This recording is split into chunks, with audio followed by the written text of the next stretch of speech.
ஓம் முருகா போற்றி, கந்தா போற்றி, கடம்பா போற்றி, கதிர்வேலா போற்றி, அறுபடை வீடு கொண்ட முருகப்பெருமானே போற்றி போற்றி. என் செல்ல குழந்தையே, நாளை அதாவது 25ஆம் தேதி உனக்கானது தான். உனக்கானது நிச்சயமாக உன்னிடமே வந்து சேரும். என் செல்லமே, இந்த முருகப்பெருமான் சொல்வதை கேட்டுவிட்டு சந்தோஷமாக தூங்கு. முருகா, நான் வழி தெரியாமல் தடுமாறுகிறேன், வழிகாட்டு முருகா என்று நம்பிக்கையோடு நெஞ்சுருக என்னிடம் வேண்டினால் என்னுடைய ஞானக்கண் திறந்து உனக்கான ஒளிகாட்டி, நல்வழி காட்டி, நன்மை காப்பவர் இந்த முருகப்பெருமான் ஒருவனே தானே. என் செல்லமே, உனக்கு தினமும் ஏதாவது ஒரு ரூபத்தில் உன் நிம்மதியை கலைக்க சில நிகழ்வுகள் நடந்து கொண்டிருக்கிறதா? திக்கு தெரியாத அடர்ந்த இருள் சூழ்ந்த காட்டில் நிற்கிறாயா?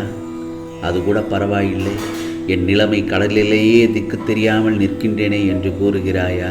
இறங்கினாலோ தண்ணீரில் தத்தளிக்க வேண்டும், படகில் நின்றால் அடிக்கும் காற்றை தடுமாறச் செய்கிறது என்ற வேதனைகள் எல்லாம் உணர்கிறாயா? வாழ்வில் சிலர் தன் கர்மத்தின் கடன் பாக்கியை வைத்து கொண்டே மறுபிறவி என்று சொல்லுவார்கள். ஆனால் உனக்கு நான் இந்த பிறவியில் எல்லா கடனையும் அடைத்துவிட்டு என் ரூபத்தில் உன்னை பொறுத்த இத்தனையும் செய்கின்றேன். தண்ணீரில் உனக்கு கழுத்தளவு வந்தபோது கூட மனம் தளராமல் இருந்த உன்னை மூக்கில் மூச்சு முட்டும் வரை உள்ள அளவில் தண்ணீரில் பரிதவிக்க எப்படி விடுவேன்? இதோ வழியை காண்பிக்க நான் எப்படி விடை தராமல் இருப்பேன்? இந்த முருகப்பெருமானை நம்பு. மேற்கூறிய நான் சொன்ன இந்த வார்த்தைகளை நம்பி பொறுமை காத்துக்கொள். எவ்வளவு பொறுமையாக இருக்க முடியும்? எத்தனை நாள் தான் இப்படி இருப்பது? போர்க்களத்தில் உள்ள கடைசி யுத்தத்தில் அல்லவா இருக்கிறேன். கையில் ஆயுதம் இருந்தும் மனதளவில் நான் வலிமை இழந்தல்லவா இருக்கிறேனே என்ற உன் உள்ள குமுறல் அனைத்தையும் இந்த முருகப்பெருமான் கேட்டுக்கொண்டேதான் இருக்கிறேன். நீ இதை மட்டும் உணர்ந்தால் உன் கையில் உள்ள அந்த ஆயுதத்தின் பலத்தை விட கோடி மடங்கு அதிகமான பலத்தை நான் தரப்போகிறேன். என்ன யோசிக்கிறாயா? அதனால்தான் உன் கையில் ஆயுதம் இருந்தும் அதை பயன்படுத்த முடியாதவாறு செய்தேன். ஆகவே மனதால் ஏற்றுக்கொள்ள முடியாத அளவிற்கு கஷ்டம் உன்னை நோக்கி வரும்போது கண்களை மட்டும் மூடிவிடாதே. ஒருவேளை கண்களை மூடினால் அது நம்மை அழித்து விடக்கூடும். நான் சொல்வது என்ன தெரியுமா? தைரியமாக கண்களை திறந்து பார், அதை நீ எளிதாக வென்று விடுவாய். பொதுவாக இந்த உலகத்தில் உள்ள அனைவருக்கும் ஒரே மாதிரியான திறமை இருக்கலாம், திறமை இல்லாமலும் இருக்கலாம். ஆனால் அனைவருக்கும் தன்னுடைய திறமையை வளர்த்து கொள்ள ஒரே மாதிரியான வாய்ப்புகள் உள்ளன. அதை மட்டும் மறந்து விடாதே. எனவே நேற்று தொலைந்த வாய்ப்புகளை எண்ணி வருந்தி எந்த பயனும் இல்லை. உண்மையை மட்டும் பேசு என் செல்லமே, அது உன்மேல் உள்ள மரியாதையை பாதுகாக்கும். இந்த முருகப்பெருமானிடம் சரணாகதி அடைந்தால் மட்டுமே நம்மிடம் இருக்கும் பொய் மற்றும் பொறாமை போன்ற தீய பண்புகள் நம்மை விட்டு நீங்கும். உள்ளத்தில் ஒன்றை வைத்து உதற்றில் வேறொன்றை பேசுபவர்களின் உறவை நாடுவதை விடுத்து நல்ல எண்ணத்துடன் தொடங்கும் அனைத்தும் நல்லதை மட்டுமே கொண்டு வரும் என்று நம்பி செயலாற்றுங்கள். ஆம் செல்லமே, அப்படி செயலாற்றும் இருக்கும் பட்சத்தில் என் செல்ல பிள்ளைக்கு உனக்கு வெற்றி நிச்சயம். இது சொல்லும் முருகப்பெருமானின் அருள்வாக்கு. அதே நேரத்தில் இந்த முருகப்பெருமான் உனக்கு கூடிய விரைவில் உனக்கு ஒரு நல்ல செய்தி கொடுக்கப் போகிறேன். எதை நினைத்து நீ கவலைப்பட்டு கொண்டிருந்தாயோ அதுவே உன் கண்ணீருக்கு மருந்தாக அமையப் போகிறது. ஆம் செல்லமே, கவலை விட்டு தைரியமாக இரு. என் செல்லமே, உன்னை விட்டு யார் போனாலும் போகட்டும், அவர்கள் உன் அருமை தெரியாதவர்கள் தானே.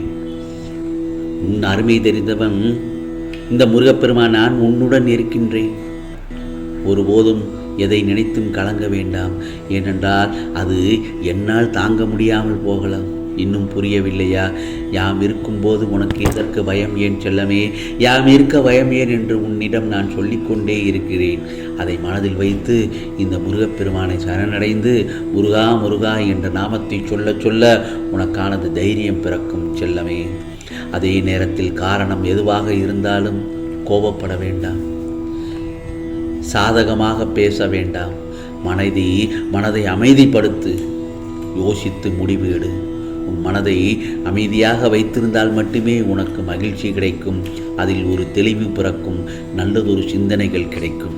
அதே நேரத்தில் தண்ணீர் அமைதியாக இருக்கும்போது அதில் உள்ள தூசிகள் தானாகவே அடியில் தங்கிவிடும்.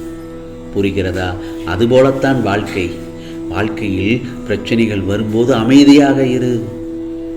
கோபப்பட வேண்டாம், பதட்டப்பட வேண்டாம், யாரையும் கோபித்து அந்த இடத்திலிருந்து நகன்று விடவும் வேண்டாம். எல்லாமே தானாக அடங்கிவிடும் அமைதியாக இருந்து பழகினால். இதை நீ உன் வாழ்க்கையில் நடைமுறைப்படுத்திப்பார்.